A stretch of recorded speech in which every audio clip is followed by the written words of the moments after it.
Hi, I'm Carlene, and this is Carlene Tonight. Hi, I'm Carlene, and this is Carlene Tonight. We have with us Keren Eldad. Hi, Carlene. Hello, everyone. Hi.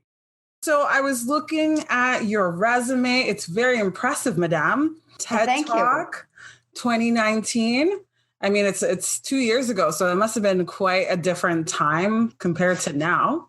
Your mom of four pets, you said? Like you have four pets, you've been married, and I think you said you also have your own podcast. Is that right? Yes, I do. Coached with Coach Keren. Ooh, we must delve into that.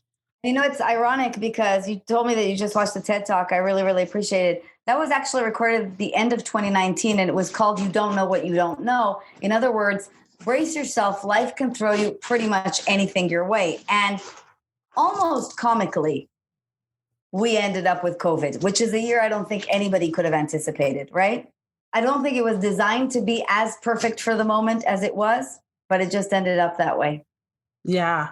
And I think anyone can relate with that TED Talk because even me, I was listening to it. And I think we've all been on the plane and we've all sat, not necessarily the kid knocking your chair, but the kid that's crying. And you're just like, oh, all I want to do right now is take a nap. And this kid is crying. I remember going to my Florida. We were going to Disney. And this 2-year-old was so excited. She was just like, oh my God, we're going to Disney World. And then she started crying. And I was like, ooh, is this going to be one of those flights where she's going to be whining the whole time? So you just, I think you speak to a lot of people when you brought that up. I really appreciate that. That's why I love that story. The story that the TED Talk opens with, for those who haven't seen the TED Talk, is the story of how I got stuck in a row right in front of a 2-year-old who was kicking my seat. And the rest is hysterical and a very powerful lesson, I think, in never, ever making assumptions about people. But yeah, I mean, who can't relate to that? How many times have we been sitting next to somebody who was kicking our seat? Anyway, I hope everyone will tune in and be, I hope, just as surprised as you were to see what was really going on in that picture. Yeah. Yes. So if you have not watched it, it's TED Talks with Keren Eldad. It's one of the top ones on there. Obviously, you've had 200,000 views. Oh my God. We all want that. Excited. Yeah. Right? I'm super proud. I'm really glad. Clapping my hands together for you. That's very exciting. Yay. And rolling on the river. Yes. Woo. I hear you're getting on a little bit with Tina Turner. I'm having a moment. Mm-hmm. Who doesn't love Tina? If you don't love Tina Turner, you might as well tell people you don't love puppies. That's just weird. What kind of a person doesn't love Tina Turner? So I just watched the HBO documentary, and I know that you talk about relationships a lot. I don't know if everybody knows this, particularly younger generations, but Tina Turner, not only a modern marvel, who becomes an epic, enormous success in 1987 when she was almost in her 50s by then, and the sexiest woman to ever grace a stage. The only and the first Black woman who ever graced the stage and filled stadiums the size of Mick Jagger. 186,000 people came to see her, for example, in Brazil. Did not do that overnight. Her story is very, very powerful. And I think the best part of her story and the most excruciating was that she survived famously a deeply abusive, physically abusive, emotionally abusive, verbally abusive relationship with Ike Turner. And I will not take this away from anyone who is willing to put themselves through this film because it's so breathtakingly worth it. But the truth is, I really related to her. I related to her because I was married before, and it was an abusive relationship. 1 in 4 of us is. I don't know what people who are in abusive relationships look like. A lot of people say, you don't look like you were in an abusive relationship. I'm like, I don't really know what that means. Reese Witherspoon has talked about being in an abusive situation. So I don't know what we look like, but it's pretty common. And it's because I had, like Tina, just no idea of my power. I really didn't understand what I was worth. And I thought that everything should be handled by men because so many of us kind of buy into those ideas, right? Like they should handle the money and who am I to speak up and just nonsense, which is really weird for a person who grew up with feminist values. And watching her and how she came to terms with what happened to her how she rose, how she understood that one day enough was enough.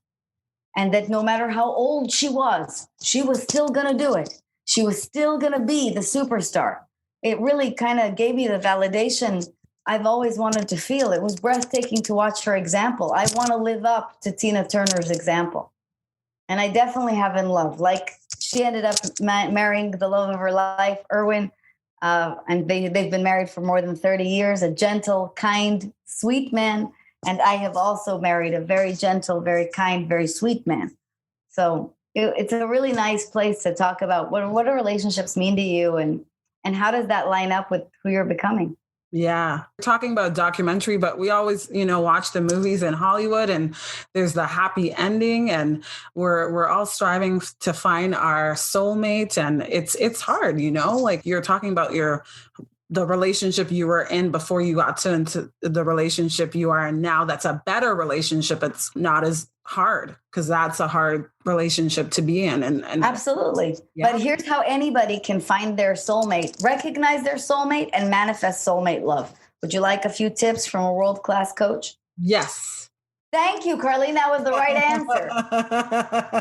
Number one, and this is the most profound, most fundamental tip I can give you, is you have to believe in soulmates. You have to believe they actually exist. You have to believe that someone is meant for you. Someone is not going to miss you. Somebody is going to be a powerful, wonderful co-creator in your life. You have to believe it. The second you say, but there are no good men, and I've met thousands of them, and love is really hard work, and all my last relationships were crummy. I mean, I understand, and I'm going to agree with you, but that has nothing to do with whether or not there are soulmates. If you believe, you're much more likely to find it. The second thing that I really give people as a tip is soulmate relationships have to be easy. And what that means is enough with choosing the bad boy who gives you grief. You don't marry that. There's a hilarious line in Trainwreck, the Amy Schumer movie, where I watched that the other day. Hilarious. Her sister says, you don't marry best sex of your life guy. He's probably in prison somewhere. And that's exactly what I'm trying to say. That's actually not a sign of soulmate love. That's a sign of drama. Soulmate love is easy. It's comfortable. It's like an old shoe. It's delicious and snuggly. Number three, if you believe numbers 1 and number 2, then the most important thing I can say is it doesn't require a lot of effort. So stop doing all the heavy lifting. I think the biggest trap that I see people in today when they're dating is they overdate, right? They go on too many dates. They answer too quickly. They're the ones who are constantly checking in with the other person. They're the ones who are always making the plans. If that's where you are, you're definitely not in an easy soulmate state. You're in a please love me state, and you're asking for trouble. I don't know if this is cliche or not, but like when you're busy doing the stuff that you love, that's when you find the person that you're supposed to be with, right? Like absolutely. And especially when you're busy in love with somebody already. When you're madly in love with yourself, no one can miss you. How long have you been married? We got married last year. Oh. We were supposed to get married in March. We ended up just tying the knot now in a sort of haphazard way with the very, very big wedding on the way. But we've been together for 3 years, and Ryan is the greatest guy ever. Hi, Ryan, if you ever. Hi, Ryan. Hi. And where did you meet this good person? Tinder. I was actually giving an interview that week for Cosmopolitan magazine about how to make the first date great again. So many people not liking dates and all. Yeah. And as a coach, I thought, why don't we apply all of these principles that I teach everybody to this? And he was my third date, and I ended up marrying the guy. So yes, it does work. And it's really just about being clear with yourself, knowing who you are, believing in soulmates, understanding that this dynamic is supposed to be easy and fun, and not settling for anything less. Now, I realize that this is easier said than done. I've published a lot of articles about this. If you are interested, read, fill yourself with this kind of information, and really devote yourself to practice. And when we're not reactive or negative, we tend to attract really wonderful things. Yeah, I think it's a little bit harder now. with COVID. Well, we didn't even bring this up, but you are in Texas. I am. I don't know. I just read, my friend told me about this, that you guys had a baseball game, 38,000 people in the stadium. No, I don't believe you. Well, yeah, COVID it's like, don't believe me. I feel like the state of Texas kind of doesn't care about anything. Today, I read that Governor Abbott doesn't want to have COVID passports, the vaccine passports. I think that everything here is really weird. We just moved here from New York City, but we live in Austin. So for us, we're kind of in a little oasis that pretends that Texas isn't around us. At the same time, our numbers are low. We're doing okay. We already have the vaccine. So yeah, we're not near like the numbers of vaccines here in Ontario. Like it's we were in lockdown for the longest, what seems like the longest lockdown, and people are just getting tired now because it's been since November. Yeah. Yeah. And so people are like telling the premier, like, yeah, you need to open small businesses. Like this is enough already. So that's where we are, because we went 2 steps forward and then it feels like 2 steps back. But yeah. But getting back to our conversation tonight, we're talking about relationships, and you're saying that, you need to like have this belief and have the positive energy. So during the pandemic, I feel like people are a little bit more reserved. Yes. Like, you know what I mean? It's a little bit harder. Like, so. No, I totally get you. And yeah, I always say you can be right or you can be happy. If you want to argue that these are difficult circumstances, then by all means, waste another year of your life. But if you wish to understand that there has never been a better time, never been a more perfect time to date within the confines of a pandemic. Because believe me, 1918 with the Spanish flu, nobody could get on Tinder. Today, with COVID, you could still get on Tinder. You could still have video dates. Now, I understand and I respect that it's not the same thing, but it's not halted either. So if we can find some appreciation for the fact that you are in Ontario and I'm in Austin, Texas, and we can have a conversation with each other today and marvel at this incredible thing that we have in our lives, we might start focusing more positively. I've had two clients, as a matter of fact, who've gotten engaged in the last year, not only met guys, but got engaged in the last year. So I understand that it's rare. I understand that it's a little bit more difficult, but I'm not going to agree that it's impossible. And if you agree that it's impossible, then it's already game over. It's kind of like if you're an entrepreneur and you want to start a business and you keep telling me, Keren, 85% of businesses fail. And all I want to say is, but 15% don't. But 85 do. All right. Which side do you want to play for? I met Ryan when I was 40. I was already 40 years old. Like Tina Turner, I was already 40. And a lot of people told me, it's going to be really hard at your age. You're practically dead. You know what I said to them, Carlene? I said, J-Lo is 10 years older than me, and I don't see that stopping her. So I'm going to go with J-Lo's example and not your sad example. If you choose to believe better, you will create better. And I'm not asking you to reach for the stars here. Just give yourself a 5% shot. Let me tell you the most exciting story here. My mom was diagnosed with stage 4 cancer in 2019. That was the worst thing that happened that year. I talk about it in the TED Talk. And everybody said, and she had many wonderful doctors, listen, Mrs. Eldad, this doesn't look good. Prognosis is not good. The odds are not for you. And she kept saying, what odds are for me?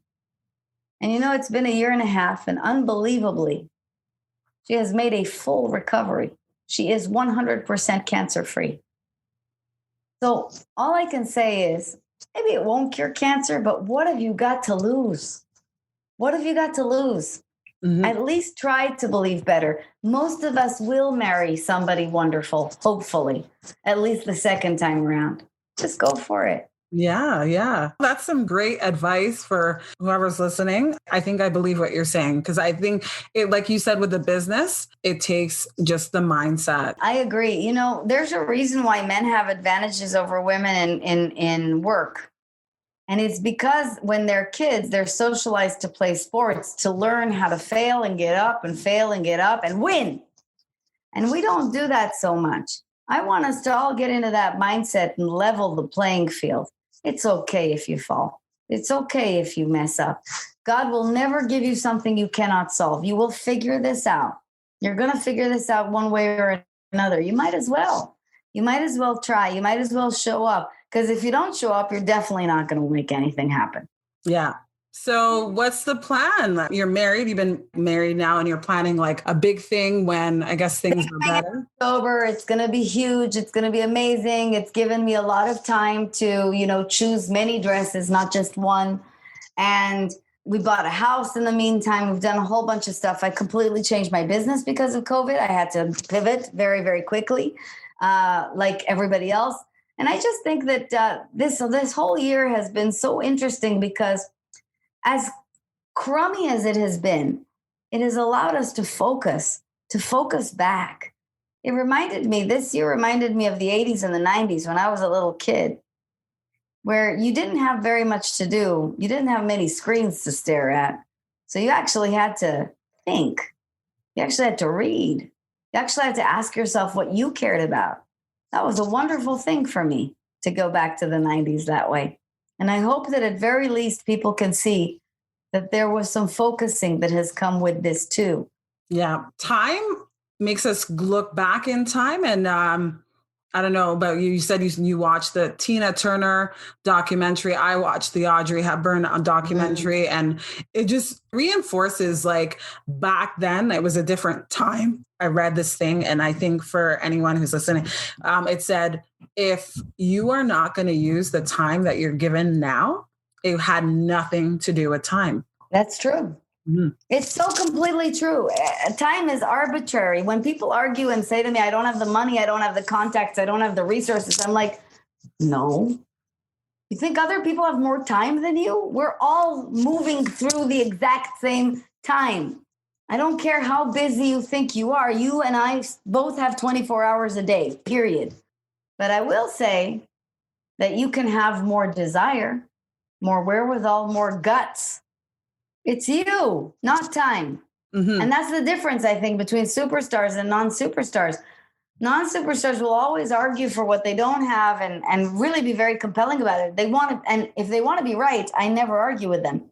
But superstars are ready to be happy. And they understand that this isn't a question of having resources. It's about being resourceful. Resourceful with nothing or having a little bit? I had $37 when I launched this business. I lost everything. Not only was I abused in the marriage, but I was also screwed in the divorce. And then after the divorce, because I guess that's how the world works sometimes, I lost all my remaining items in a fire, and both of my cats died. And so I was living on a friend's couch. I was 36 years old at the time, and I literally had $37. And I thought, how the hell did I end up here? I went to an Ivy League school. I've done everything right. I married a tall guy. What the hell? And this is when I started to really reach for a different solution. I thought, it cannot be luck. It cannot be about resources. I still have me. I'm still here. I am smart. I am capable. I'm excited about life. I can do this. And just with that, and the help of some really meaningful teachers, little by little, not overnight, but little by little, we created a whole new path forward. The Reverend Michael Beckwith said, there can be nothing and nowhere, and out of nowhere and nothing will come your miracle. You have to believe that, because if you don't, you ain't going nowhere. Wow. Powerful words there. Yeah. How do you get on a TED Talk? I'll tell you, it's a great, and I teach a lot of people how to do this now. So the first thing you need to have is a really legit good idea and an original idea. Easier said than done. It's just like, how a lot of people think they have a great podcast to put out there. 1.3 million podcasts in the United States. Most of them last maybe 6 episodes. So you really want a compelling, original idea, a well-researched idea, an idea that only you can really talk about from your perspective. So you need to know what the idea is, why this idea, why now, and for whom. Who is this for? Who does this apply to? Then, once you're ready with that, you start to create your notes about what this talk is going to be about. And then you go on the TED.com website and you start to scan the upcoming talks. As you scan the upcoming talks, look for the talks in the next at least 3 months out for about a year out, and look for the ones that are very close to you. I wouldn't really recommend going too far with a TED Talk because there's a lot of preparation involved and rehearsal, and you're much better off being somewhere convenient to you. And then you start to pitch. Each one of these usually has a submission form, something like that. They ask you to do, in many cases, a 1-minute audition where you go, "Hi, Ted, I'm Carlene, and my TED Talk is why cats are better than dogs. Discuss." And once you are done pitching this at least 20 times, really solidly, you wait. And if it's good, I promise you, just going to be a question of time. And then you're going to have to write a 12-minute talk, which, by the way, is way harder. I speak for a living, way harder than writing a long talk. Know it down pat and go kill it for the audience. Wow. You just helped me, if I'm thinking about doing that at some point, that's a like serious. It's a really good thing. And it's definitely, a TED Talk isn't a groundbreaker, I think, by any measure, but it's like being in front of a camera, like myself. Then you're going to hate it, but it's okay because, again, Carlene, let me give you a tip here. If you rehearse within an inch of your life, that's the reason people should rehearse. I think too many people think I'm going to wing it, or I remember the highlights and I'll be fine. You get really nervous in the beginning of a talk, even when you're a very seasoned speaker. You do not want to get nervous. Only when you know things perfectly do you not get nervous. So you should know this backwards and forwards. And rehearse is the only way to do that. I think that when you do, it's really a boon to your career. Everybody will always introduce you by mentioning your TED Talk, just as they mention your book, they mention that I've been in Harvard Business Review and things like that. So it's a major coup. So I recommend that anybody who wants to do it should go for it. Yeah, I was one of the things that you said during your TED Talk, which was really interesting, is if you are not willing to live with uncertainty. Uncertainty may be uncomfortable, but certainty is ridiculous. If you're not willing to live with a little bit of uncertainty, you will never enjoy innovation or progress of any sort in your life. Think about it. Anybody who is not willing to know that they don't know what they don't know, which is what the talk is about, to have a little bit of humility and stop making assumptions about what you see as the be-all, end-all, you will start to allow new possibilities to emerge. But if you say, "No, I got this. I know this already. Keren, I know that global warming is happening and we're all going to die." Well, why even get up in the morning? Why even wait? Just die now. Instead, I prefer to think, I don't really know that. I'm not saying it might not happen. I'm just saying, who knows? Maybe someone will come up with something. It's possible. In my lifetime, I have seen the internet emerge, the Soviet Union dissolve, the state of Israel completely transform. That's where I'm originally from. I don't know what's going to happen. These are amazing things, and they are outside of our control. And if we can just sit with them for a while, kind of be okay with the fact that things are evolving, and really try to be as proactive and solution-oriented as possible, I'm pretty sure we might enjoy a better outcome than we anticipated. That's great, Keren. I'm with Keren Eldad. Thanks to Zoom. Zoom is amazing. I have talked to people you are my first person in Texas. I've talked to someone in New York, Malaysia, it's been an amazing year. Like you said, nothing can stop us. I think it's just your mindset, like every day, waking up every day and hoping for the best and just doing what you can and doing what you're passionate about. And you're passionate about what it seems like love, right? Yeah. You're passionate about helping people, and that's what you do, which is so great. Oh, I wanted to ask you, because we were talking about, your TED Talk, but you also told me that you love Madonna. So tell me, what is your favorite Madonna song? Do you have one? Do you have more than one? So that's obviously like asking you, which is your favorite cat? That's not a possible thing to answer. But I will tell you that I prefer early Madonna to later Madonna. Okay. That for sure. And that's, of course, because of the memories. I find her to be a very strange human but an incredible artist.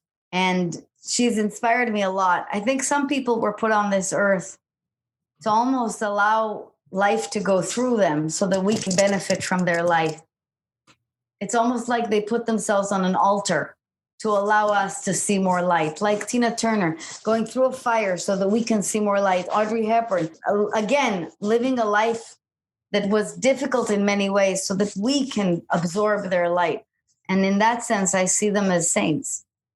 Yeah, it's the classics. Okay, so you said you can't say one song, but can you name a few? Sure. Yeah. Number 1, Borderline, obviously. Oh. Number 2, Like a Prayer. And if you don't get up and dance to Like a Prayer, again, it's like saying that you don't like puppies. And number 3, which is a really odd choice, but I absolutely adore it, is called Drowned World, A Substitute for Love, which is a song that she wrote when she was 40 after she had a baby and started to just see the whole world differently. Okay, well, I have to listen to that now because I don't remember that one. And it is exactly like Shawn Mendes in absolutely no way. Yeah. Oh, I love how you tie that in there because we're just talking about Shawn Mendes. It is nothing like Shawn Mendes. You know who I love actually right now? I love The Weeknd. Like, I'm obsessed. But that's because he sounds like the 80s. Yeah, yeah. I love The Weeknd. Did you like his performance at the Super Bowl? Yeah. You did? Okay. Some people were I don't care. Reaction. I love a good performer. I love anybody who goes to that length to try to put on a good show. It's just respect, man, you know? Yeah, respect. They spend so much money. It's free publicity. Yeah. I mean, it's like it reignites your flame for that person. I remember when Missy Elliott back and did her, I was like, it reignited my love for Missy Elliott. I'm like, oh my God, I gotta. And Janet Jackson too. Malfunction aside, Janet Jackson too. The Super Bowl is a really big deal. And whenever you see an artist put on a huge show like that, if anybody understood what it takes to perform at that level, it's too easy to criticize. If you ask me, I thought he did an incredible job, and it was a beautiful show. No, it was also a beautiful show. The music's awesome.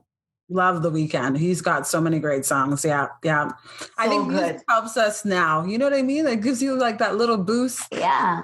I think music is like anything else. It just gets you back to the essence of who you are. Yeah. I mean, even if you meet people who are very strange, like I live in Texas, so there are a lot of people who are politically quite different from me. If they can remember that we all like very similar music and we all like similar food, we can get back to having a decent conversation. We're all much more alike than we're unalike. Yeah. Music and food. I think food brings people together. Yeah. You know, I did that last summer. I think like, you know, the inclusivity, like I play volleyball, and one way to bring everyone together is if we do a potluck. And it did. It brought like so many people together during these times, especially. But yeah, you just nailed it right on the head there. So it's an interesting thing that you have a love for Madonna. Yeah. Like every woman and gay man my age. Yes, I have a thing for Madonna. Yes, the classics. It's all about the classics. We went to see her 2 years ago at the Brooklyn Academy of Music, and it was literally every gay 40-year-old in New York City and me. That's a great thing. We're the Madonna fans. Yes, yes. I think I like now that it's been like almost 2 years, I miss concerts like so much. Together, right? I think we've slowed down a lot, and it makes us miss and understand the things that maybe we took for granted, right? Mm-hmm. And it's bringing us together in more ways than one, but appreciate more, quite frankly. Like, why not? It's such a great thing, no? Yeah. And it's so great to have you on the show to share your experience all the way in Austin, Texas. You know, we were talking about relationships, and, you know, you've been in a relationship now for 3 years and you have 4 pets. Yeah. And tell me, what is the one thing that you love about your other half? He's very thoughtful and he reads a lot. And that we definitely love to read, and that's something that we have in common. I think the best thing that you can ask for a partner, though, is that they leave you alone. They kind of let you be who you are. The nicest thing is to be with somebody who really lets you be exactly who you are. If he loves camping and fishing. I'm a vegetarian and I don't really love the outdoors that much. There, I said it. I get worried about mosquitoes and stuff. So just let him be. Let him do what he loves. He comes with me to Madonna concerts. The guy has never listened to Madonna in his life. I think it's a really lovely thing when you can appreciate the other person without wanting to change them, really allowing them to be who and what they are. That is the best gift that you can give to anyone you love. Yeah. So did you think that this person would be your person? Yeah, probably pretty much in the beginning, because I started to watch him. I'm first of all, I'm trained to watch people's behavior, right? That's sort of what I do for a living. But within about 6 dates, I would say I was kind of thinking there's something about this guy that's very different. And it wasn't so much about him. It was about the dynamic between us.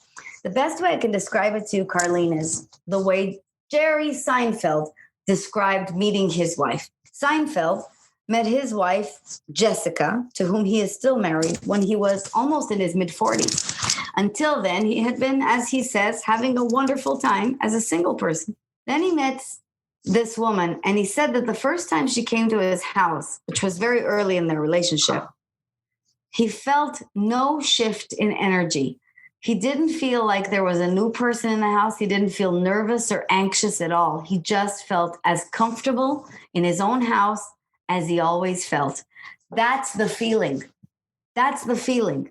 I remember it like it was yesterday. I remember one of the first times Ryan came over. He was with his dog, who is now my dog, Noli. And they walked in, and it was almost as if they'd always, like they were part of the furniture or something. They'd always been there. Wow.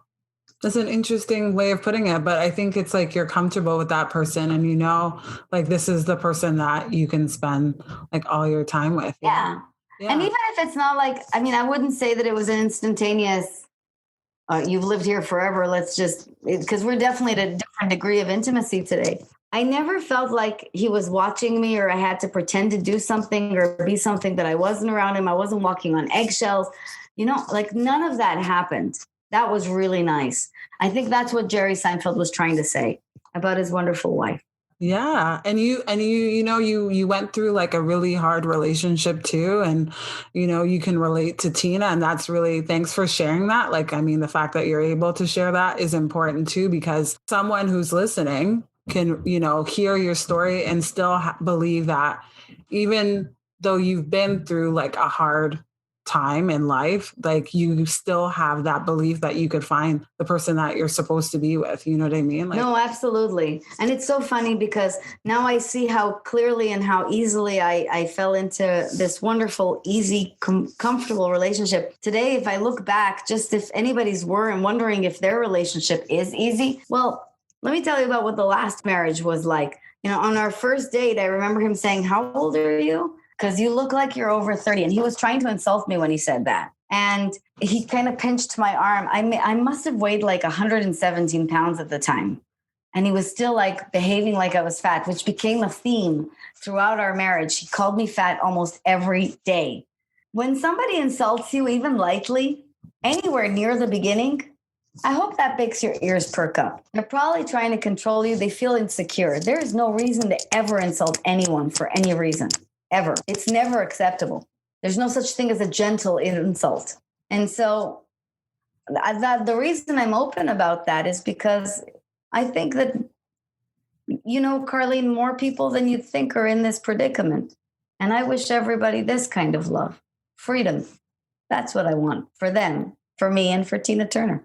I think a lot of people are in this predicament. That's why I started doing shows on more focus on mental health and like all these discussions, because I feel like more now than ever, we're spending more time inside and there is no, like, you can't just run out like how you want to. And so, it's true. And the domestic abuse has gone up way, way, way up. Right. And so, and a lot of people I think are just starting to be in this weird mode where they're like, okay with settling. Never settle. That's not love. Settling is not love. I don't care how many people are telling you you're over 35. You might as well compromise. No, why? Did J-Lo compromise? I don't think so. Yeah, and J-Lo's been married quite a few times, right? You know? And respect. I mean, for whatever she's going through right now, like I'm not worried about that woman. You know what I mean? Yeah, yeah. If she can, you know what? If she can do it, anybody can do it. Like you said, I think we can't give up. We really can't. And I think you've just made that very clear. And I agree. You sharing that. Yeah. Love is there. Like I feel your energy. You're not in the room with me, but I feel that aura that you're bringing across, and it's very important. Like So thank you for. I feel the love too, and I hope everybody goes out there, reads books like "Love Will Find You" by Catherine Alice, which I hope you'll put for everybody in the show notes, and listens to. There's an episode on Coached, my podcast called "Date with Enthusiasm." Just do anything you can to stay positive. And it's okay if you can't get there every single time, but to believe in love and to not give up because it's so worth it. And if anybody out there can hear my example, not only am I not in the disastrous situation of before, but love after 40, man. You can too. Yes, yes. I'm going to be 37 in like a few days. So you're a fetus. You're a tiny little baby. You're a little baby. I'm a little baby. Thank you. And I'm sure a lot of people are like, oh my God, aren't you worried? You only have 2 years left. You need to tell everybody to calm down. Yes, it's so true. You know what I mean? I think that's what it is. Like you're looking at the clock and I'm like, oh my God, I'm going to be 37. And one day you're going to be 47 and you're going to be like, what an idiot that young Carlene was. Right. And I tell you, I'm going to send you that email. I'll be like, Karen, you were right. You were right. Oh my God, I was only 37. I was a little fetus and some idiots who I've never met convinced me that 37 is a big age. Yeah. Yeah. What are you talking about, man? Remember what you said about time? It's not the time. You're the problem. Yeah. No, it isn't about the time because it took me like 8 years. It took me a long time to get to this point. So yeah, some of us take a little bit longer than others. You know what I mean? It's like, yes, but we have a process. We have a process and you have to trust the process. Yeah, for sure. Well, thank you, Keren Eldad, for being a guest on the show. How can people find you? You said like you do coaching, so. Thank you, Carlene. Well, you can always read more on KerenEldad.com. Keren is spelled with 2 E's, so it's not like the memes on Instagram where a woman is constantly looking for the manager or has a lot of cats. Just KerenEldad.com. And you can listen to the Coached podcast on iTunes or on Libsyn. I put out new episodes every 2 weeks, and all I do is answer people's questions. If anybody has a question that they'd like to ask a mental health counselor and a coach, submit it and we'll answer it on an upcoming show. Sounds great. Thank you again, Keren. I'm Carlene, and this is Carlene Tonight with Keren Eldad. Hi, I'm Carlene, and this is Carlene Tonight. We have for you Altered by Mom. You can do what you want with my heart, babe.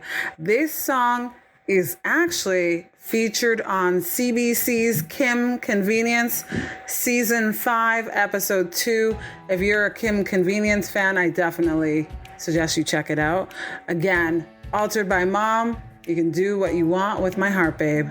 Every time I see you, I usually say, hey. My feelings blow a bubble.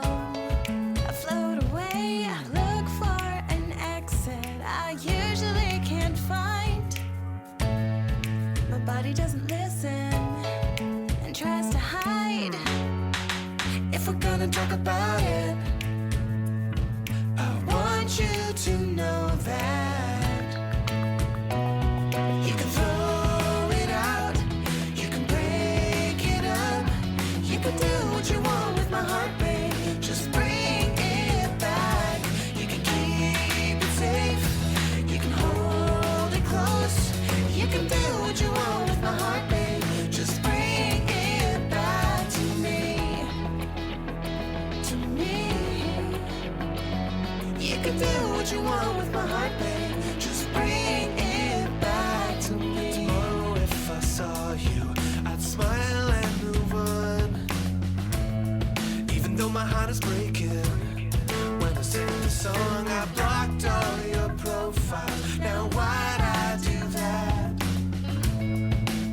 want your attention.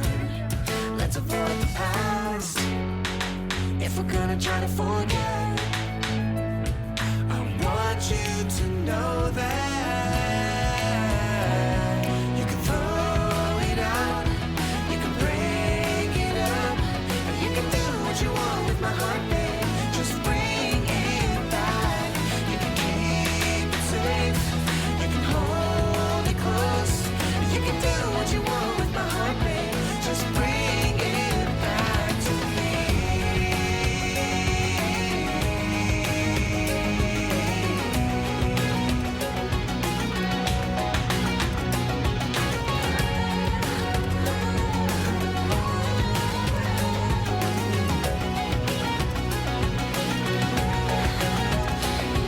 You can throw it out, you can break it up, and you can do what you want with my heart, babe. Just bring it back. You can keep it safe, you can hold it close, you can do what you want with my heart, babe. Just bring it back.